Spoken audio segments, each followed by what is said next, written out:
विश्ववंदनीय महाकारुणिक तथागत सम्यक संबुद्ध तथागत द्वारा उपदिष्टित आर्य सद्धम्म और तथागत का पवित्र पावन ऐसा भिक्खु संघ। प्रथमतः इन तीन रत्नों को मैं त्रिवार वंदन करता हूँ।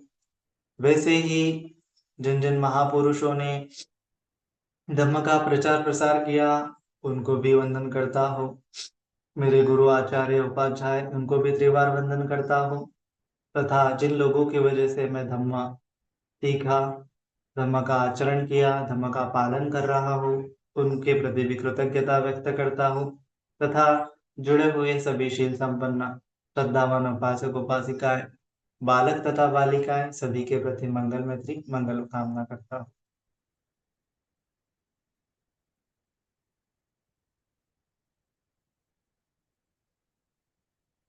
तो पिछले कुछ दिनों से हम सती पठान के बारे में समझ रहे हैं और सती पठान में जो वितर्क विचार होते हैं उनके बारे में भी समझ रहे हैं। आनापान सती के माध्यम से चार सती पठान की भावना होती है, उसके बारे में समझ रहे हैं। तो इस प्रकार से जो सम्यक समाधि है उसकी तरफ, सम्यक समाधि के जो वितर्क विचार है उसकी तरफ हम धीरे धीरे आगे आगे बढ़ रहे हैं। तो जैसा कि हमने पिछले वीडियो में भी जाना था कि सम्यक समाधि का तत्व जो है केवल अकेला तत्व नहीं है। सम्यक समाधि में जो आर्य अष्टांगिक मार्ग के 7 तत्व विलीन है उसको ही सम्यक समाधि बोलते हैं। उसमें सम्यक दृष्टि है, सम्यक संकल्प है, सम्यक वाचा है, सम्यक कर्मांत है, सम्यक आजीविका है, सम्यक व्यायाम है, सम्यक सती है और सम्यक समाधि है। तो इन सम्यक दृष्टि से लेके सम्यक स्मृति तक जो कुछ भी हम करते हैं अगर एक साथ करेंगे तो वही क्या है, सम्यक समाधि है। अगर समझो हम ध्यान लगा रहे हैं और उसमें सम्यक दृष्टि ही नहीं है तो वह सम्यक समाधि नहीं है। ध्यान लगा रहे हैं उसमें सम्यक संकल्प ही नहीं है तो सम्यक समाधि नहीं है। ध्यान लगा रहे हैं सम्यक वाचा नहीं है, सम्यक कर्मांत नहीं है, सम्यक आजीविका नहीं है तो सम्यक समाधि नहीं है। ध्यान लगा रहे हैं सम्यक व्यायाम क्या है पता नहीं तो सम्यक समाधि नहीं है। ध्यान लगा रहे हैं सम्यक स्मृति क्या है पता नहीं तो सम्यक समाधि नहीं है।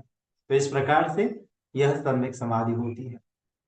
तो इसीलिए सम्यक समाधि सीखने के लिए आपको ये दृष्टि के बारे में भी सीखना पड़ता है जिसको दृष्टि विशुद्धि बोलते हैं। शील के बारे में भी सीखना पड़ता है जिसको शील विशुद्धि कहते हैं। और सम्यक व्यायाम के चलते चित्त विशुद्धि के बारे में भी आपको सीखना पड़ता है और फिर अंत में सम्यक समाधि। तो इस प्रकार से ये विशुद्धियां है। जबकि ये विशुद्धि का मार्ग है तो ये विशुद्धियों की अवस्थाएं होती है। विशुद्धियों की क्या होती है, अवस्थाएं होती है। तो जैसे फिल्टर है, आपके घर में अगर फिल्टर है तो फिल्टर है तो क्या होता है कि केवल उसमें एक ऐसे वो छाननी नहीं होती है, से 2-3 छाननियां होती है। तो पहली छाननियों में से तो मोटा मोटा कचरा निकल जाता है, फिर उसके बाद छोटी छाननी होती है जिससे और छोटा छोटा कचरा जो है निकल जाता है। फिर तीसरी छाननी होती है कि उसमें से पूरा का पूरा छोटे छोटे डस्ट मिट्टी के कण जो है बारीक बारीक वो भी निकल जाते हैं। यहाँ तक कि उसमें जो खनिज होते हैं मैग्नीशियम कैल्शियम वगैरह वगैरह वो भी निकल जाते हैं। इतने हद तक प्यूरिफाई हो जाता है पानी।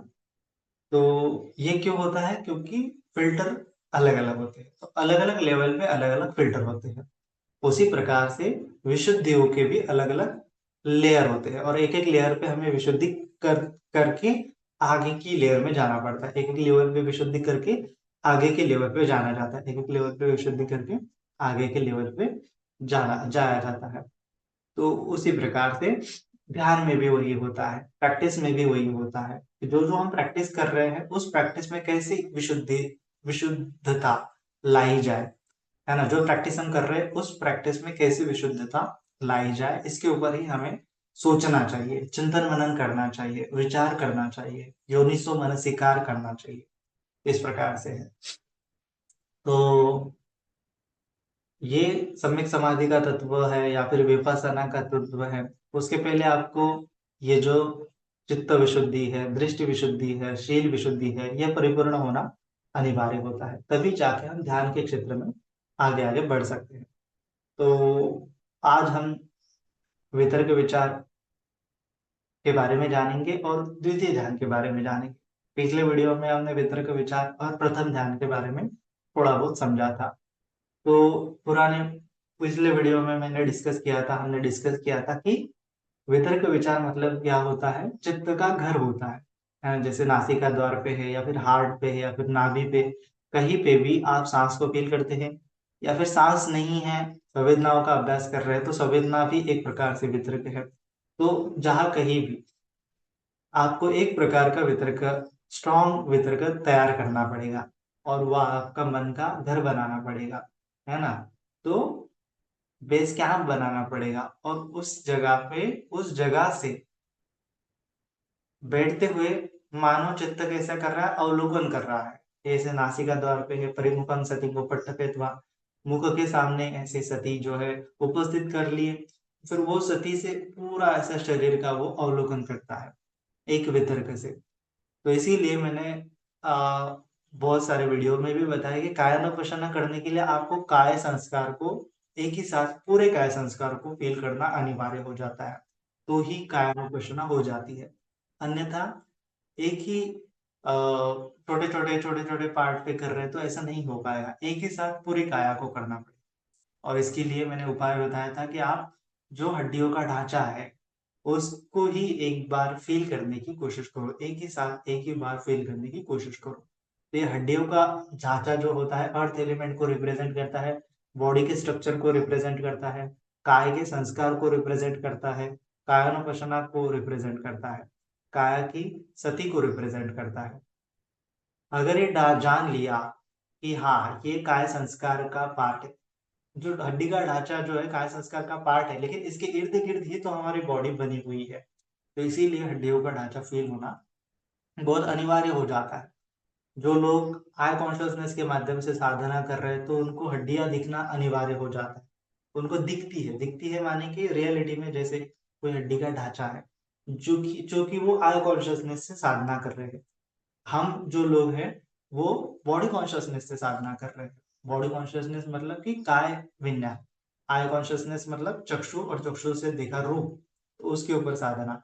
बॉडी कॉन्शियसनेस मतलब जो काया है, काया का स्पर्श, तो हमें स्पर्श महसूस होगा। जैसे बॉडी का अवलोकन कर रहे हैं तो हमें मांस का स्पर्श महसूस होगा, जो धमनियां है उनका स्पर्श महसूस होगा, जो हड्डियां है उनका स्पर्श महसूस होगा, जो त्वचा त्वचा है उसका स्पर्श महसूस होगा। तो हमें पूरा ये स्पर्श महसूस होता है। तो हम ये बॉडी के स्ट्रक्चर का महसूस कर सकते हैं, बॉडी के स्ट्रक्चर को महसूस कर सकते हैं। तो ये ऐसा महसूस करने के बाद आपको हो सकता है पृथ्वी धातु, आपो धातु, तेजो धातु, वायु धातु, इन धातुओं को क्या हो जाए, एक्सपीरियंस होने लगे। ठीक है, तो ये पहली सीढ़ी है। फिर आगे आगे चलते चलते हमें और भी ज्यादा इसके ऊपर साधना करनी पड़ती है ना। तो कहाँ तक हमें साधना करनी पड़ती है कायानुपश्यना की, कि जब तक काय मृदुता, है ना, काय मृदुता और चित्त मृदुता ऐसे पार्ट होते हैं। काय लहुता, चित्त लहुता, काय कमण्यता, चित्त कमण्यता, है ना, काय मृदुता, चित्त मृदुता। इस प्रकार से काय और चित्त के ऊपर हम साधना कर रहे हैं। माने कि जब वितर्क विचार काया में हो गए, तो जब तक काया मृदु नहीं हो जाती है तब तक उसकी प्रैक्टिस करनी पड़ती है। वितर्क विचार चित्त में है तो जब तक चित्त मृदु नहीं होता है तब तक उसकी प्रैक्टिस करनी पड़ती है ना। मृदुता का अर्थ क्या है उसका हम थोड़ा समझेंगे, धीरे धीरे समझेंगे। तो सबसे पहली बात होती है कि ये हमारी बॉडी होती है, ठीक है, और ये हम बैठे हुए हैं। तो क्या होता है, काल संस्कार का मतलब क्या होता है कि कुछ भी आपके बॉडी में एक आधी अगर वेदना भी आती है, तो मैंने समझाया था कि पूरा उसका जो क्या बोलते हैं उसको, उसका जो इम्पैक्ट है, उसका जो फैलाव है पूरे शरीर में होता है ना। इसका शरीर फैलाव जो है पूरे शरीर में होता है। अगर उसको नोटिस करने लग गए हम तो नोटिस होता है। तो मैंने समझाया था कि इसके पूरे फैलाव को आपको नोटिस करना पड़ेगा, है ना। ये आपका वितर्क है, तो इस वितर्क का फैलाव कितना है, उस फैलाव को हमें नोटिस करना पड़ेगा। और जब भी आप नोटिस करने लगोगे तो फिर से आपको एक बॉडी का स्ट्रक्चर फील होगा, क्योंकि ये फैलाव बॉडी के स्ट्रक्चर के अंतर्गत ही हो जाता है। तो इसीलिए ये वितर्क विचार का फैलाव पूरे बॉडी तक होता है। कोई किसी भी प्रकार का वितर्क विचार हो सकता है। तो ये वितर्क, जनरली वितर्क की बात करते हैं, विचार की बात बाद में करते हैं।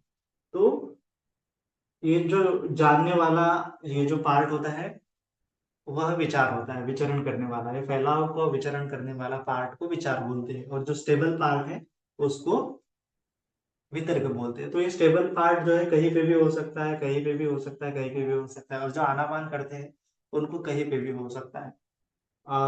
अगर आप स्पेशली धातु मंसिकार कर रहे हैं तो आपको ये बॉडी का जो स्ट्रक्चर है, ढांचा है, या फिर ये जो क्या बोलते हैं उसको हड्डियों का ढांचा है, वो फील होगा। ठीक है। तो ऐसा भी क्या होता है, आपको वितर्क हो सकता है। वितर्क मतलब कुछ भी हो सकता है। ये पूरा हड्डी का ढांचा भी आपका एक वितर्क बन जाता है, जिसमें चित्त स्टेबल है, जिसके माध्यम से चित्त स्टेबल हो रहा है, वह वितर्क है। जिसके माध्यम से चित्त स्टेबल हो रहा है, उस चीज को वितर्क बोलते हैं। ये प्रथम ध्यान में होता है। द्वितीय ध्यान के बारे में समझेंगे। तो पहले प्रथम ध्यान में ये अवस्था होती है। तो इसमें क्या होता है, ऐसा हमें काय संस्कार, ये सब चीजें क्या है, ये सब काय संस्कार है। ये वेदना वगैरह वगैरह जो भी आपको फील हो रहा है काय में, वो सब क्या है, काय संस्कार है ना। तो ये काय संस्कार कैसे रहेगा, पहले ऐसे रहेगा कि मानो धागे धागे है, धागे धागे दोरे, या फिर कांटे, या फिर एंगल्स, या फिर पिलर्स, है ना। ऐसा सब मटेरियल है इसके अंदर, सब ऐसा लगेगा। तो ये क्या होता है, ये क्या रिप्रेजेंट कर रहा है कि काय के संस्कार है, और जैसे है वैसे हम उसको देख रहे हैं। तो देखते देखते वो संस्कार जब कोलैप्स होने लगेगी, वो संस्कार मिक्स होने लगे, या फिर संस्कार मर्ज होने लगेंगे, या फिर संस्कार एक रूप होने लगेंगे, तब जाके ये छोटे मोटे सभी संस्कार क्या होने लगेंगे, विलीन होने लगेंगे, और पूरे विलीन होने लगेंगे। और ये हमें कब तक करना पड़ेगा, कि जब तक काया में मृदुता नहीं आ जाती, इन संस्कारों में मृदुता नहीं आ जाती, मतलब आपको बॉडी फील होगी तो एकदम मुलायम सी फील होगी, जैसे कपास होता है। अभी तो क्या होता है कि हमारा चित्त जो है बॉडी को एकदम ऐसे मजबूती के साथ पकड़ा हुआ है, एकदम तनाव लेके, खिंचाव लेके, कहीं खिंचाव है, कहीं तनाव है। ये सब चीजें क्या है, काय संस्कार है। ठीक है। तो तब तक प्रैक्टिस करनी पड़ेगी कि कहीं खिंचाव नहीं रहे, कहीं तनाव नहीं रहे, एकदम फ्री हो, एकदम रिलैक्स हो, है ना। एकदम मृदु हो जाए ये काय संस्कार। मन के माध्यम से वो मृदुता पता चलेगी कि हाँ, ये मन अगर उसको पकड़ेगा तो उसमें कोई खिंचाव तनाव नहीं महसूस होगा पूरे बॉडी में कहीं पे भी। तो ऐसी अवस्था को जब हम आ जाते हैं तो उसको बोलते हैं काय मृदुता, है ना। काय मृदुता पाली भाषा में क्या बोला, काय मृदुता मतलब मुलायम होगी, कपास की भांति हमारी काया में फील होगी। तो इस अवस्था तक जाने तक हमें क्या करना पड़ेगा, काय संस्कारों की अभ्यास करना पड़ेगा। पहले तो हड्डियों का ढांचा जानना है, और फिर हड्डियों के ढांचे के परे जाना, मतलब काय मृदुता है। मृदुता कर लिया तो हड्डियों के ढांचे के परे जाते हैं। तो ये है। ठीक है। तो इसीलिए ये काय मृदुता करने के लिए, ये काय मृदुता करने के लिए आपको ये वितरका का जो फैलाव है पूरे बॉडी में नोटिस करना बहुत अनिवार्य हो जाता है। पिछले वीडियो में भी मैंने वही समझाया था। तो क्या होता है कि ये वितर्क होता है, ये जो वितर्क होता है, उस वितर्क का जो फैलाव नोटिस करने वाला चित्त अंग होता है, ये समझो एक, ये चित्त एक चित्त है वितर्क को नोटिस करने वाला, और दूसरा क्या है कि उसको फैलाव नोटिस करने वाला चित्त, है ना। मानी कि दो चित्त है। तो ये दूसरा चित्त रिप्रेजेंट करता है विचार को। इस फैलाव को क्या बोलते हैं, विचार बोलते हैं। जैसे मैंने पिछले बार बताया था, एग्जांपल दिया था कि माने अगरबत्ती है, तो अगरबत्ती क्या है, एक जगह पे है, स्टेबल है, उसका रूप है, तो वो क्या है, वितर्क को दर्शाता है। और उसका गंध जो होता है पूरा रूम में फैला हुआ होता है। तो ये गंध जो है पूरे रूम में फैला हुआ होता है, तो उसको बोलते हैं विचार। ठीक है। तो वितर्क विचार, इसकी प्रैक्टिस करते करते एक ही प्रकार के मतलब ये वितर्क उत्पन्न हुआ उसका फैलाव हमने नोटिस किया, वितर्क उत्पन्न हुआ उसका फैलाव हमने नोटिस किया, तो ये वितर्क विचार की साधना बहुत मजबूत हो जाती है, बहुत स्ट्रांग हो जाती है और धीरे धीरे द्वितीय ध्यान की तरफ बढ़ती है ना। द्वितीय ध्यान की तरफ बढ़ जाने के बाद क्या हो जाता है, ये वितर्क बहुत स्टिल हो जाता है, ये जनरली, और ये विचार बहुत स्थिर हो जाता है ना। विचार स्थित हो गया तो इसका मतलब चित्त आपका, आपको स्टेबल फील होगा, चित्त क्या हो जाएगा, एकदम स्टेबल। माने कि जैसे एक जगह पे बैठा हुआ है चित्त और पूरे शरीर का अवलोकन कर रहा है ना। तो इस प्रकार से चित्त में क्या हो जाएगा, एक शांति, एक संतुष्टि का भाव उत्पन्न होगा, है ना। तो ये विचार, चित्त का घूमना भटकना, ये ऑब्जेक्ट को नोटिस करना वो बंद हो जाएगा, क्योंकि चित्त अभी ये वितर्क से जो विचार है ना, ये विचार पर स्थिर होने लगता है। ये विचार जितना स्थिर हो जाता है चित्त उतना स्थिर हो जाता है ना। ये विचार जितना स्थिर हो जाता है चित्त उतना स्थिर हो जाता है। मैं बार बार बोल रहा हूँ कि ये विचार मतलब आपका जो जनरली आप जो चिंतन मनन करते हैं वो थॉट नहीं है, ये ऑब्जेक्ट ऑफ मेडिटेशन, ऑब्जेक्ट को किस प्रकार से ग्रहण किया है, ऑब्जेक्ट के फैलाव को किस प्रकार से चित्त ने ग्रहण किया है, उसको ही वितर्क विचार बोलते हैं, है ना। तो इसको बोलते हैं वितर्क। ये कैसा है, एक हाथ, ये मजबूती का हाथ कभी कभार क्या हो रिप्रेजेंट करता है वितर्क को, और ये दूसरा चित्त उसको जान रहा है, इस ये दूसरा चित्त क्या रिप्रेजेंट करता है, विचार को, है ना। ऑब्जेक्ट को पकड़ना मन के माध्यम से, तो ये ऑब्जेक्ट को महसूस करना जानना पूरी तरह से, ये विचार का अंग होता है, ठीक है। तो जैसे ही ये वितर्क आपके शरीर में वेदना उत्पन्न होती है या फिर खिंचाव तनाव सा महसूस होता है, तो उसको पूरे शरीर में उसको लिंक लगाना है कि उसके पूरे शरीर में ये खिंचाव तनाव कैसा फैला हुआ है, किस प्रकार से फैला हुआ है, किस लेयर पे फैला हुआ है। जैसे मैंने बताया था ऑनियन की तरह, प्याज की तरह लेयर होते हैं, तो एक एक लेयर को, एक एक लेयर आपका वितर्क बनेगा, एक एक लेयर में वितर्क विचार उत्पन्न होगा और चित्त जो है अंदर अंदर की तरफ बढ़ता चला जाएगा। तो पूरी लेयर को अनुभव अनुभव कर लिया, जैसा मतलब एक प्रकार की संवेदना है तो पूरे शरीर में वो एक प्रकार की संवेदना कहाँ कहाँ महसूस होती है ना। दूसरे प्रकार की संवेदना है तो पूरे शरीर में उसका फैलाव कहाँ कहाँ है। तो ऐसा अगर नोटिस कर लिया तो क्या हो जाता है, ये विचार धीरे धीरे धीरे धीरे, ये वितर्क जो है धीरे धीरे फैल के शांत होने लगते हैं, वितर्क विचार शांत होने लगते हैं। पहला वितर्क है और ये फैलाव विचार है, तो फैलाव में जब चित्त स्थिर होने लगता है तो यही धीरे धीरे द्वितीय ध्यान की तरफ बढ़ता है। प्रथम ध्यान में वितर्क बहुत मजबूत होता है, फिर द्वितीय ध्यान में क्या होता है, ये वितर्क जो वितर्क का जो फैलाव है, मानी के विचार जो है उसके आधार पर मन स्थिर हुआ होता है, वितर्क के आधार पर मन स्थिर नहीं हुआ होता है। ये वितर्क से वो डिटैच होने लगता है ना। वितर्क से क्या होने लगता है, डिटैच होते हुए स्थिर रहता है ना। तो द्वितीय ध्यान का मतलब क्या है, वितर्क विचारानं उपशम अज्जतं संपसाधनं चेतसो एकोदि भाव अवितक्कं अविचारं समाधिजं पीति सुखं द्वितीयं ध्यानं उपसंपज्य विहरति। तो प्रथम ध्यान और द्वितीय ध्यान में क्या अंतर है। प्रथम ध्यान में क्या होता है कि चित्त, ये वितर्क बहुत, वितर्क के साथ अलग अलग वितर्क उत्पन्न होते हैं, अलग अलग विचार उत्पन्न होते हैं, और इस वितर्क विचार को तो फील करता है लेकिन स्थिरता नहीं होती या फिर डिटैचमेंट का भाव नहीं होता है, उसके साथ ही चित्त बार बार घूमता रहता है, बार बार घूमता रहता है, बार बार घूमता रहता है, चित्त का कहीं स्टेबिलिटी नहीं है ना। या फिर ऐसा कह सकते हैं कि चित्त एक ही जगह पे स्थिर है और एक ही चीज को पकड़े हुए एक ही जगह पे स्थिर है, इसको भी वितर्क, वितर्क की साधना बोलते हैं। विचार की साधना क्या होती है कि चित्त पूरे ये बाउंड्री पे रहता है, पूरी बाउंड्री पे रहता है, वो एक जगह पे नहीं है लेकिन स्थिर है, कहीं से भी वो वितर्क का अवलोकन कर सकता है, इस भांति चित्त हो जाता है ना। माने कि डिटैच हो जाता है, बॉडी है तो काय संस्कारों से डिटैच हो जाता है। जैसे बॉडी है तो ये क्या है, ये बॉडी मतलब ये हाथ मतलब काय संस्कार है, ठीक है, ये वितर्क, काय संस्कार है, वितर्क है। और प्रथम ध्यान में क्या होता है, ये वितर्क विचार ऐसे होते रहते हैं लेकिन मिक्स होते हैं, लेकिन द्वितीय ध्यान में क्या हो जाता है कि ये बॉडी जो है, हम पहले ढंग से क्या होता है, ये वितर्क पूरा फंसा हुआ होता है, तो एक ही एंगल से इस बॉडी को महसूस करता है, दूसरे एंगल से बॉडी को नहीं महसूस कर सकता।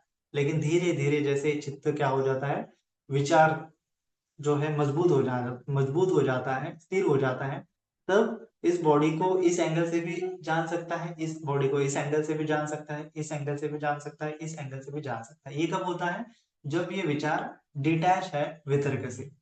पहली प्रथम ध्यान में ये अटैच रहते हैं, मिक्स रहते हैं, द्वितीय ध्यान में ये अलग अलग हो जाते हैं, और इस वितर्क के आधार पे ही ये आ, ये विचार के आधार पर ही ये चित्त जो है स्थिर हो जाता है। प्रथम ध्यान में वितर्क के आधार पर चित्त स्थिर हो जाता है, द्वितीय ध्यान में विचार के आधार पर चित्त स्थिर हो जाता है, और इस विचार से ही जुड़ा हुआ होता है प्रीति, है ना। ये विचरण करना चित्त का, ये प्रीति सुख, ये विचारण करने से भाग से ही जुड़ा हुआ है। प्रीति रैप्चर जो है, तरंगे तरंगे वगैरह वगैरह, वो सब क्या है, चित्त के फैलाव का ही नतीजा है। तो इसीलिए चित्त का फैलाव ही रिप्रेजेंट करता है समाधि को। समाधिजन पीति सुखम द्वितीय ध्यान उपसंपत्ति विकृति। समाधिजन पीति सुख, ये किस कारण हो रहा है कि ये वितर्क को छोड़ने के कारण हो रहा है।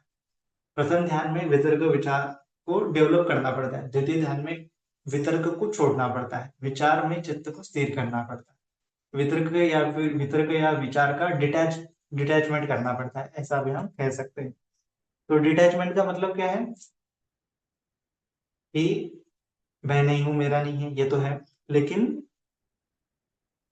वहां पे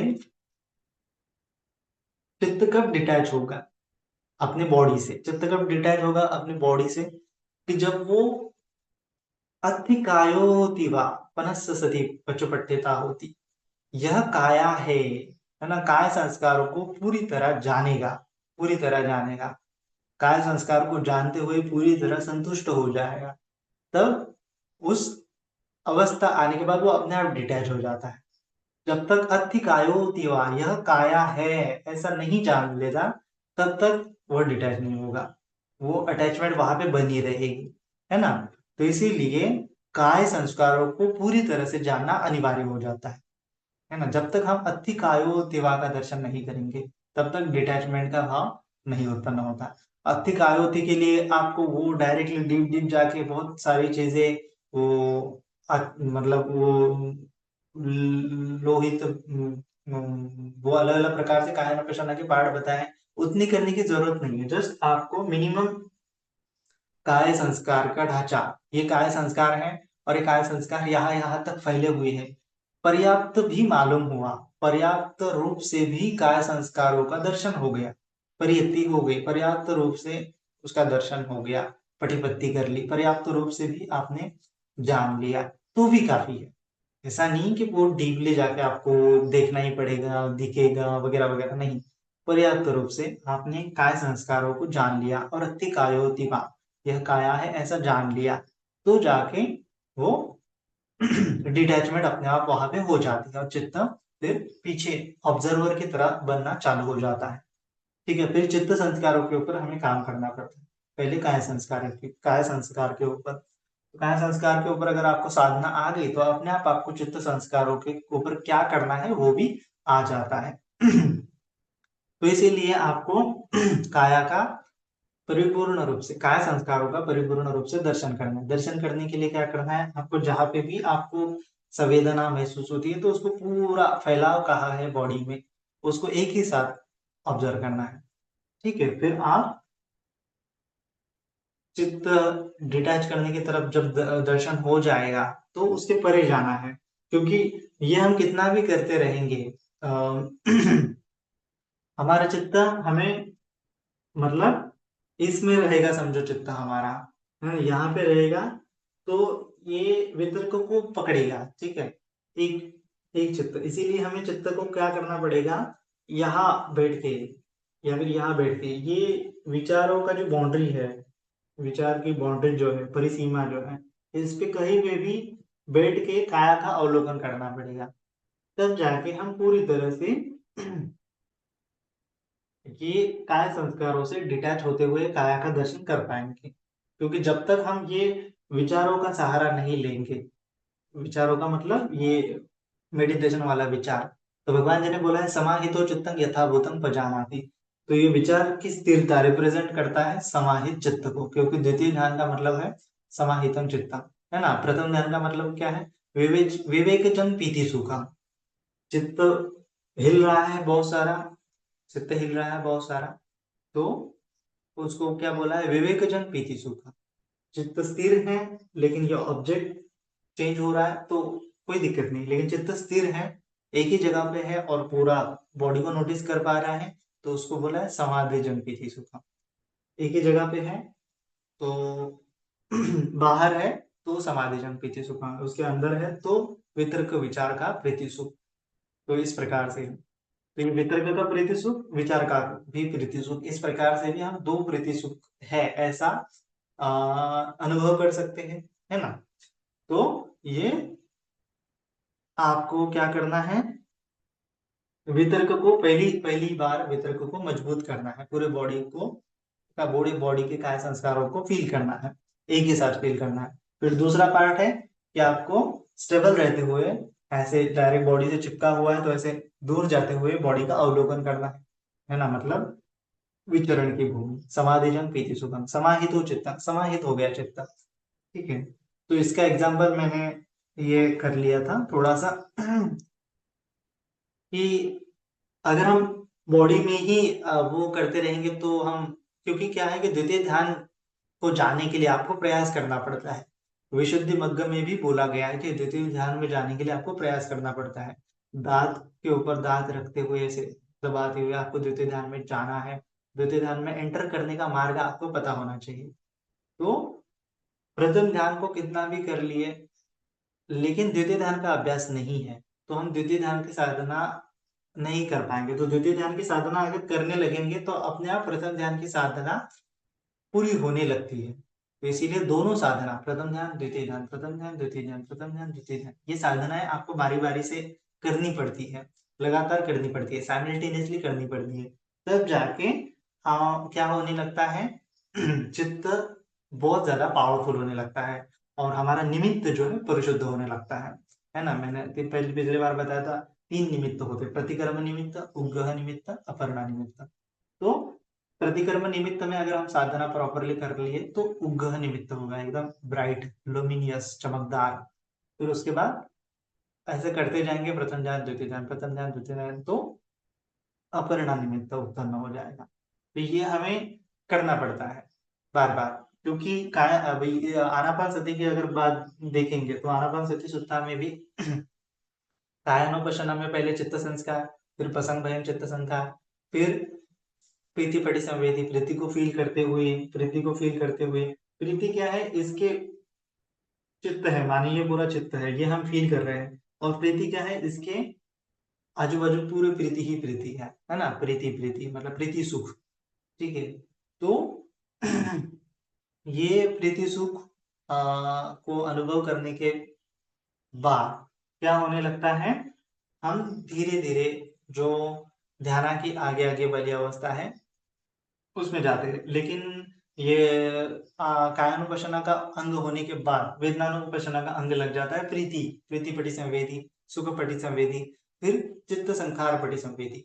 चित्त संखार मतलब क्या है कि जो वितर्क विचार है वो किस कारण उठ रहे हैं उसके ऊपर फिर से जाके प्रैक्टिस करता है। फिर वितर्क विचार के ऊपर हमें प्रैक्टिस करनी पड़ती है। पहला तो हम क्या है कि आलम्बन के ऊपर प्रैक्टिस कर रहे हैं कायानुपशना में, है ना। फिर वेदनानुपशना और चित्तानुपशना में क्या होता है कि जो डायरेक्टली वितर्क विचार है, जो मन पकड़ रहा है, मन छोड़ रहा है, मन पकड़ रहा है, मन छोड़ रहा है, ये इसके ऊपर प्रैक्टिस करना। तो ये क्या हो जाता है फिर रियलिटी में वहां से जाके सही ढंग से क्या होने लगता है? फिर विपස්සना होने लगती है, चित्तानुपशना। चित्तानुपशना में क्या होता है कि ये वितर्क पकड़ रहा है, ये विचार पकड़ रहा है, वो ऑब्जेक्ट पे ध्यान नहीं देता, वो वितर्क विचार पे ध्यान देता है कि ये वितर्क पकड़ लिया, ये विचार पकड़ लिया, है ना। तो ये ऑब्जेक्ट छूट जाता है, कौन सा भी ऑब्जेक्ट आए लेकिन उसके पीछे हाँ ये वितर्क है, हाँ ये विचार है, ये वितर्क है, विचार है, ये वितर्क विचार है। इस प्रकार से ये चित्त क्या करने लगता है? नोटिस करने लगता है, तब जाके वो चित्तानुपशना धम्मानुपशना होने लगती है। तो शुरुआत में तो कायानुपश्यना और वेदनानुपश्यना ये ऑब्जेक्ट की साधना है। चित्तानुपश्यना और धम्मानुपश्यना क्या है? वितर्क विचार की साधना है। वितर्क विचार की साधना है मतलब कि ऑब्जेक्ट नहीं, ऑब्जेक्ट को कैसे मन ग्रहण कर रहा है इसके ऊपर साधना है ना। तो पिछले वीडियो में भी मैंने एक वीडियो में निर्वाण के बारे में बताया, तो निर्वाण क्या है? एक आलम्बन भी है ना। निर्वाण दो प्रकार से है, निर्वाण का आलम्बन भी है, आलम्बन को कैसे ग्रहण करना वो निर्वाण है, निर्वाण का आलम्बन। और दूसरा है कि चित्त की स्थिरता, चित्त में कैसे आलम्बन को ग्रहण किया जाए, इन दो साधना करनी पड़ती है। तो कायानुपश्यना वेदनानुपश्यना ये निर्वाण के आलम्बन को नोटिस करने की साधना है। और चित्तानुपश्यना और धम्मानुपश्यना क्या है कि चित्त वितर्क विचार को स्थिर करने की साधना है, या फिर चित्त वितर्क विचार के ऊपर साधना है ना, इस प्रकार से है। तो ये वितर्क विचार को इसीलिए समझना अनिवार्य हो जाता है क्योंकि ये साधना का अंग है, बहुत बड़ा अंग है समाधि के अंदर। सम्यक समाधि के अंदर भी कौन सी भी समाधि करो, अगर आपको वितर्क विचार समझ में आ जाता है तो उसको ग्रहण करना और उसको छोड़ना इजी हो जाता है, क्योंकि हमें बार बार उसको ग्रहण भी करना है, बार बार उसको छोड़ना भी है, बार बार ग्रहण भी करना है, बार बार उसको छोड़ना भी है। तो आपको वितर्क विचार को ग्रहण करना और वितर्क विचार को छोड़ना ये आना चाहिए। और इसीलिए हम वितर्क विचार के ऊपर बहुत ज्यादा टाइम ले रहे हैं, क्योंकि ये बहुत इंपॉर्टेंट है। अगर आपको वितर्क क्या है, विचार क्या है समझा ही नहीं, तो आप उसके बाहर कभी नहीं निकल सकते हैं, है ना। तो इसीलिए ये समझना बहुत अनिवार्य हो जाता है। तो वितर्क विचार को मैं इसीलिए बार बार समझा रहा हूँ। तो ये एक एग्जाम्पल में भी मैंने एग्जाम्पल के रूप में समझेंगे कि किस प्रकार से होता है कि ये बॉडी है ना। तो कभी कभी क्या होता है कि आपको बेहोशी होती है, हमें पता ही नहीं होता ना कि कितना हमारा फैलाव है, अ, हमारे चित्त में स्मृति कितनी है, फैलाव कितना है, ये वितर्क कितना है, विचार कितना है। तो आपको क्या होता है, प्रथम ध्यान में क्या होता है, ये वितर्क पूरा, ये विचार भी पूरा घटित नहीं हुआ होता है, ये वितर्क भी पूरा घटित नहीं हुआ होता है। आपको थोड़ा बहुत इधर की बॉडी पता चलती है, थोड़ी बहुत इधर की बॉडी पता चलती है, ऐसा ये होता है, पूरा खिचड़ी होती है। और ये मिक्स होता है, ऐसा ऐसा ऐसा ऐसा ऐसा पूरा ये वितर्क विचार मिक्स होता है। लेकिन हमें धीरे धीरे क्या करना पड़ेगा, उसको बॉडी के स्ट्रक्चर को महसूस करते करते करते करते करते करते करते ये पूरा एकदम घट होना लगेगा, एकदम क्या होने लगेगा, घट मतलब कि परिपूर्ण रूप से आप उसको जान पाएंगे, अंदर के रूप में, बाहर के रूप में, अंदर बाहर, इस प्रकार से ये वितर्क विचार, ये वितर्क विचार, ये वितर्क विचार, ऐसे पूरे जानने के बाद ये एक पूरा वितर्क बन जाएगा। बनने के बाद क्या हो जाएगा, ये विचार जो है वो भी क्या होने लगेगा, ऐसा डिस्टर्ब नहीं रहेगा, वो भी एक स्थिर होने लगेगा, है ना। चेतसो एकोधि भाव बोला है, चेतसो एकोधि भाव। तो ये आपको कैसे करना पड़ेगा, चेतसो एकोधि भाव होने के बाद फिर चित्त ये एक हो जाएगा चित्त। हाँ, ये मतलब ऐसा मत समझो कि वो गोल हो जाएगा, वो ऐसा समझो कि स्थिर हो जाएगा। ठीक है, और इसका मतलब क्या है, अस्थिर है, लेकिन कभी कभी उसमें स्थिरता भी है। ठीक है, ऐसा ऐसा समझना है। तो ये मैंने एक एग्जांपल ये कर लिया था कि जैसे हम ये लेते हैं, अम, ठंडी लगती है, ठंडी में, ठंडी के दिनों में हम क्या यूज करते हैं, कंबल यूज करते हैं। तो कंबल यूज करते हैं तो क्या होता है कि कभी कभार क्या होता है कि कंबल से बाहर हमारे पैर चले जाते हैं, तो हमें वहां पे ठंडी महसूस होती है, तो हम फिर से उसको कंबल के अंदर लेके आते हैं, है ना। तो बाहर ठंडी है और अंदर क्या है, गर्मी है, और या फिर कंबल ऐसे हमने ओढ़ ली, तो क्या होता है, उस कंबल के कारण हमें गर्मी महसूस होती है। लेकिन जहां जहां कंबल नहीं है, वो हमें पता चलता है कि ये पीछे से ठंडी आ रही है, अरे यहाँ पे थोड़ा कंबल नहीं है, तो हम उसको ठीक कर लेते हैं। तो उसी प्रकार से हमें साधना भी करनी है। अरे यहाँ पे बेहोशी है, या फिर अरे यहाँ पे वितर्क विचार नहीं है, अरे या फिर यहाँ पे चित्त स्थिर नहीं है, या फिर ये कंबल रिप्रेजेंट करता है जो आपके शरीर पे, ये विचार को रिप्रेजेंट करता है, और जो बॉडी रिप्रेजेंट करती है ये वितर्क को रिप्रेजेंट करती है। और जो कंबल के कारण आपको ऊब मिल रही है, अच्छा लग रहा है, वो प्रीति सुख को दर्शाता है ना। तो वो प्रीति सुख कहाँ से आ रहा है, मानो कि कंबल से आ रहा है। ये गर्मी कहाँ से आ रही है, कंबल से आ रही है, कंबल नहीं है तो ठंडी है। है ना। तो कंबल के कारण हमें क्या आ रहा है, ऊब आ रही है, ऊर्जा आ रही है, गर्मी लग रही है। तो इस प्रकार से, और ये कंबल की प्रॉपर्टीज कैसी होती है, कंबल का नेचर कैसा होता है, वो कंबल एक है, एक ही, एक होती भाव, मतलब ऐसा पूरा फैला हुआ है, एक ही है, उसमें ऐसा नहीं कि थोड़ा बहुत ऐसे टूटा हुआ है, फटा हुआ है, या फिर वो कपड़ा नहीं, मतलब ड्रेस नहीं है, कंबल कंबल है, मतलब एक ही कपड़ा है। ड्रेस में क्या होते हैं, अलग अलग कपड़े काट के उसका अलग डिजाइन होता है। तो कंबल का रिप्रेजेंट करता है कि चित्त की एकोदि भाव, एक समान हो गया चित्त। कंबल को देखेंगे तो पूरा क्या है, हर जगह पे एक जैसा ही है। जैसे व्हाइट है कंबल, तो पूरा हर जगह पे क्या है, व्हाइट ही व्हाइट, व्हाइट ही व्हाइट, व्हाइट ही व्हाइट, और जहां ओढ़ेंगे वहां पे भी व्हाइट है ना, और उसके कारण हमें गर्मी लग रही है।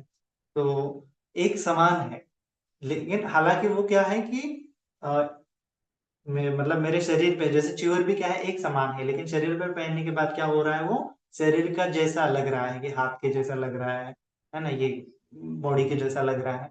ऐसा हो सकता है, लेकिन उसकी प्रॉपर्टी क्या है कि वो एक ही है, फैला हुआ है। उसी प्रकार से जब ये प्रथम ध्यान में क्या होता है कि ये पूरा चिपका हुआ है बॉडी के साथ, लेकिन द्वितीय ध्यान में क्या होता है, उसकी प्रॉपर्टीज हमें समझने लगती है। चेतसु एकोदी भाव, चित्त एक जैसा, चित्त में भाव उत्पन्न होता है। तो एकोदी भाव, ये जो भाव रिप्रेजेंट करता है विचार को, एकोदी भाव, है ना। तो चेतसो एकोदी भाव समाधिजन पीति सुखम, समाधिजन पीति सुखम द्वितीय द्वितीय ज्ञानम उपनिषद विहरति। तो इस प्रकार से आपको ये द्वितीय ध्यान तक जाना है। तो आपको चित्त, चित्त का स्थिरता, एक ही भाव में चित्त स्थिर रहना चाहिए लंबे समय तक। और एक उदी भाव कैसा होगा कि बॉडी भी उसको महसूस होगी, और वो चित्त बाउंड्री में बॉडी से ऐसा डिटैच होते हुए ऐसा उसको देखेगा, इस प्रकार से। तो ये है, तो ये आपको क्या करना है कि ऐसा बार बार करने की कोशिश करनी है। पूरा एक बार काय संस्कार उत्पन्न हुआ तो उसके पूरे धागे दोरे जो है आपको पूरे बॉडी में फील करने हैं, फिर उसके बाद अपने आप चित्त जो है एकोदी भाव होने लगता है। तो इस प्रकार से आपको चेतसु एकोदी भाव की प्रैक्टिस करने के बाद द्वितीय ध्यान, फिर प्रथम ध्यान, द्वितीय ध्यान, प्रथम ध्यान, द्वितीय ध्यान, इसकी बार बार आपको प्रैक्टिस करनी पड़ती है। या फिर वितर्क विचार को ग्रहण करना, वितर्क विचार को परे जाना, वितर्क विचार को ग्रहण करना, वितर्क विचार के परे जाना, इस प्रकार से आपको प्रैक्टिस करनी पड़ेगी। वेदना मतलब क्या है, ये वितर्क ही है। वेदना से जो पीड़ा उत्पन्न हो रही है या फिर सुख उत्पन्न हो रहा है, ये क्या है, विचार ही है। तो इस प्रकार से आपको वेदना के परे जाना है, तो आपको इस प्रकार से ही साधना करनी पड़ेगी, है ना। क्योंकि वेदना के परे जाना ही, हमें सभी चीजों के परे जाना है, संज्ञा के परे जाना है, वेदना के परे जाना है, सभी चीजों से परे निर्वाण है। तो अगर एक उसका हेतु प्रत्यय हम नहीं जानेंगे, कॉज एंड इफेक्ट नहीं जानेंगे, कार्य कारण भाव नहीं जानेंगे, तो कभी भी हम इन सब चीजों के परे नहीं जा सकते हैं। तो इसीलिए ये आलम्बन को ग्रहण करना ये आना चाहिए, और आलम्बन को छोड़ना ये भी आना चाहिए। वेदना को ग्रहण करना और वेदना को छोड़ना, वितर्क विचार को ग्रहण करना, वितर्क विचार को छोड़ना, ये एक ही है, तीनों चीजें, आलम्बन, वेदना, वितर्क विचार, है ना। तो इस प्रकार से आपको समझना है, और हम कौन से लेयर पे काम कर रहे हैं, तो वो भी आपको समझना अनिवार्य हो जाता है। तो जैसे बॉडी है, 3D है, प्याज के जैसा समझो, उसके अंदर लेयर लेयर लेयर लेयर, अंदर अंदर, है ना। उस प्रकार से तो हम कौन सी लेयर पे वितर्क विचार उठाएं, तो उसका फैलाव पूरा अंदर बाहर आपको फील करना है। तो ऐसे करने से इति अज्जत्तं वा काये कायानुपस्थितिर्ति, बहिर्दावा काये कायानुपस्थितिर्ति, अज्जत् बहिर्दावा काये कायानुपस्थितिर्ति, फिर समुदय धम्मानुपस्थिवा कायानुपस्थितिर्ति, है ना। तो अज्जत् बहिर्दावा, है ना, ये आपको करने से आपका माइंड बहुत ज्यादा स्ट्रांग हो जाता है, ये विचार बहुत स्थिर होने लगता है। विचार क्या रिप्रेजेंट करता है, कोई भी चित्त, हमारा चित्त विचार क्यों कर रहा है, जब चित्त में वितर्क उठता है, साधारण भी वितर्क है, ध्यान का भी वितर्क है, कौन सा भी वितर्क। साधारण भी आपके मन में अगर कोई थॉट जगता है, या फिर कोई वितर्क जगता है, थॉट को मतलब बेस थॉट, और उसके ऊपर चिंतन मनन चालू हो जाता है। तो एक आधा समझो आपके मन में एक वितर्क उठा कि मुझे ऐसा करना चाहिए, फिर उसके बाद मन क्या करता है, विचरण करने लगता है कि इसको कैसे मैं पूरा करूं। ये विचार रिप्रेजेंट करता है कि चित्त विचरण क्यों कर रहा है, चित्त विचरण इसलिए कर रहा है क्योंकि वो उसका आंसर खोज रहा है, या फिर किसी चीज का क्वेश्चन का आंसर खोज रहा है, या फिर उसको परिपूर्ण करने की कोशिश कर रहा है। जैसे आपको खाने की इच्छा हुई, गुलाब जामुन खाने की इच्छा हुई, फलाना फलाना, तो आपका माइंड क्या करता है, बार बार ये वितर्क उठता है कि अरे मुझे गुलाब जामुन खाना है, मुझे गुलाब जामुन खाना है। और जब हम ये गुलाब जामुन जब तक नहीं खाते हैं तब तक नाना प्रकार के वितर्क विचार चित्त विचरण करता है कि कैसे मिलेगा, कैसे मिलेगा, कैसे मिलेगा। नाना प्रकार के विचार करता है, पर्याय खोजता है। विचार का मतलब पर्याय खोज रहा है। और फिर पर्याय खोजना कब बंद हो जाता है, कि जब वो खा लेता है। खाने के बाद फिर वो विचार जो है संतुष्ट हो जाता है, खत्म हो जाता है, बुझ जाता है ना, उसका असंतुष्ट हो जाता है। तो इस प्रकार से पर्याय हम कब तक खोजते हैं, कि जब तक हमें आंसर नहीं मिल जाता है। पर्याय हम कब तक खोजते हैं, कि जब तक हम वो पूरा नहीं कर लेते। पर्याय हम तब तक खोजते हैं कि जब तक हम उससे पूरी तरह से डिटैच नहीं हो जाते, है ना। तो तब तक हमें पर्याय खोजना पड़ता है। तो ये विचार मतलब संतुष्टि को रिप्रेजेंट करता है। अगर कायमोपासना की बात करें, ध्यान की बात करें, तो जैसे एक वितर्क उठा है ना, ये वितर्क उठा है समझो थोड़ा सा, तो इसका फैलाव कहाँ तक है, ये जब तक नहीं जानेगा तब तक ये विचार संतुष्ट ही नहीं होगा। तो ये फैलाव हमें नोटिस करना पड़ेगा। जैसे ही फैलाव नोटिस कर लिया, विचार स्थिर हो गया, चित्त का विचरण करना स्थिर हो गया, है ना। क्योंकि विचरण कर रहा है इसीलिए अस्थिर है। विचरण करना स्टॉप कर लिया तो इसका मतलब स्थिर है ना। तो इसीलिए तो ये विचार की साधना या फिर द्वितीय ध्यान की साधना मतलब क्या है, एक प्रकार से संतुष्टि की साधना है। चित्त संतुष्ट हुआ है वितर्क विचारों में, इसीलिए वो द्वितीय ध्यान में चला गया है। तो कब संतुष्ट होगा, जब तक वो परिपूर्ण विचार को नहीं जान पाएगा, वितर्क को, वितर्क के फैलाव को नहीं नोटिस कर पाएगा। जब नोटिस कर लिया तो अपने आप वो स्थिर हो जाता है, क्योंकि विचरण करना शांत हो गया, विचार करना शांत हो गया है। तो ये विचार रिप्रेजेंट करता है संतुष्टि को, संतुष्टि के अंग को। तो ये बहुत इंपॉर्टेंट है, मैं जो बता रहा हूं अभी, है ना। ये चीजें ध्यान करने के साथ साथ ये चीजें भी समझना बहुत अनिवार्य हो जाता है। संतुष्टि को रिप्रेजेंट करता है। तो इसीलिए आपको ध्यान में संतुष्टि चाहिए, या फिर ध्यान में द्वितीय ध्यान का अगर आपको अभ्यास करना है, तो आपको डे टू डे लाइफ में भी ये संतुष्टि का अभ्यास करना अनिवार्य हो जाता है ना। डे टू डे लाइफ में वो गाथा है ना, महामंगल सूत्र में बताया है ना, कि गारोच निवातोच संतुष्टि कथन होता कालेन धम्म श्रवणम एतंग मंगलम उत्तम। कि आपका चित्त जो है गारव, गौरव होना चाहिए, नम्र होना चाहिए, है ना। गारवोच निवातोच संतुष्टिच कथन्यता, संतुष्टि। तो ये संतुष्टि का जो अंग है, संतुष्टि का अंग है, द्वितीय ध्यान को रिप्रेजेंट करता है। प्रथम ध्यान को अगर आपको करना है तो फिर आप समझ भी गए होंगे कि गारवोच निवातोच, गारवो निवातोच, है ना। तो ये क्या रिप्रेजेंट कर रहा है, गौरव मतलब गौरव करता है दूसरों की, निवातो से, निवातो का मतलब क्या है, नम्र। निवातो का मतलब क्या है, नम्र, है ना। किसी का चित्त और कोई किसी दूसरे की रिस्पेक्ट नहीं करता, उसका चित्त नम्र नहीं है, कठोर है, तो कठोर है तो क्या हो जाएगा, उसको ये कठोरता के ही वितर्क डेवलप होंगे उसके बॉडी में। कठोरता के डेवलप है तो वितर्क उत्पन्न हो रहे तो चुभेंगे, क्योंकि वो कठोर है ना। और शुरुआत में ही हमने जाना है कि हमें ये काय मृदुता की तरफ बढ़ना है। तो हमें ये काय मृदुता चाहिए, तो ये हम्म, हमें क्या होना पड़ेगा, चित्त के माध्यम से नम्रता को बढ़ाना पड़ेगा, है ना। तो ये काय संस्कार या फिर चित्त संस्कार कुछ भी हो, लेकिन ये नम्रता का भाव हमारे अंदर आना चाहिए। जैसे अगर आप काय संस्कार को भी आपको फील करना है तो आपको काय परिशुद्धि करनी पड़ेगी। वची संस्कार को फील करना है तो आपको वची वाचा के माध्यम के जो दोष है वो कम करने पड़ेंगे। मनो संस्कार को फील करना है तो मन के माध्यम के जो दोष है वो कम करने पड़ेंगे। काय काया के दोष क्या है, फिर काय संस्कार को फील करने के लिए काय के दोष को कम करना पड़ेगा। काय दोष क्या है, प्राणी हिंसा करना, चोरी करना, व्यभिचार करना, ये काया के दोष है, तो इनको कम करना पड़ेगा। तब आप काय संस्कारों को अच्छे से जान पाओगे, है ना। वची संस्कार कम करने के लिए क्या करना पड़ेगा, वचा के जो वाचा के दोष दोष है, मुसावादा वीरमणि, है ना, संपपलापा वीरमणि, पिसोणाय वाचाय वीरमणि, फरुसाय वाचाय वीरमणि, इनको त्यागना पड़ेगा। झूठ नहीं बोलना पड़ेगा, कठोर नहीं बोलना पड़ेगा, व्यर्थ बड़बड़ नहीं करनी पड़ेगी, पिसुनाय वाचाय, परुसाय वाचाय, संपप्पलापा, ये चीजें आपको नहीं करनी पड़ेगी। तो ये नहीं करने के पश्चात आपके वची संस्कार स्ट्रांग होते हैं, वितर्क विचार भी स्ट्रांग होते हैं। और फिर आगे की अवस्था जो है वो पाने के लिए आपको मनोकर्म में ये संतुष्टि का कर्म भी बहुत पावरफुल है ना। संतुष्टि और कृतज्ञता, ये दो चीजें, संतुष्टि और कृतज्ञता करने से आपका द्वितीय ध्यान बहुत अच्छा हो जाएगा। फिर आगे आगे की जो अवस्था है, फिर वो महामंगल सूत्र आप पढ़ सकते हैं, करनी में सूत्र आप पढ़ सकते हैं, है ना? आपको समझना है कि विचार, द्वितीय ध्यान अगर करना है तो ये विचार शांत है, शांत करना है मतलब द्वितीय ध्यान है। विचार संतुष्ट हो गया तो अपने आप द्वितीय ध्यान लग जाता है। तो संतुष्टि का अगर हम बार बार अभ्यास कर रहे हैं तो द्वितीय ध्यान जल्दी लग जाता है।